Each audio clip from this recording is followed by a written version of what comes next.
எழுந்திரு, நீ தூக்கத்திலிருந்து விழித்திருக்க வேண்டும். தூங்குவோர், பெருந்தீனிக்காரர், அலைவோர், நிந்திப்போர், அதிகம் பேசுவோர், அநீதி செய்வோர், பொய்யர், அருவருப்பானோர், இவர்கள் யாரும் தேவனுடைய ராஜ்யத்தை அடைய முடியாது. நாய்கள், மந்திரவாதிகள், நாய்கள் என்று ஏன் சொன்னீர்? வெளிப்படுத்தல் 22:15.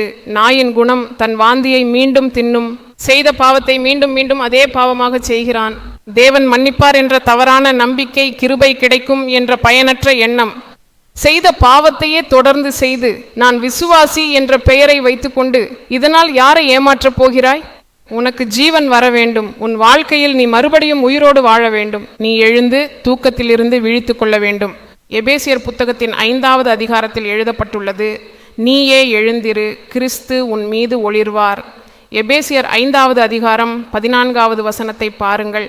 ஆகையால் தூங்கிக் கொண்டிருக்கும் நீ எழுந்திரு, இறந்தவர்களிடமிருந்து எழுந்திரு, கிறிஸ்து உன் மீது ஒளிர்வார் என்று அவர் கூறுகிறார்.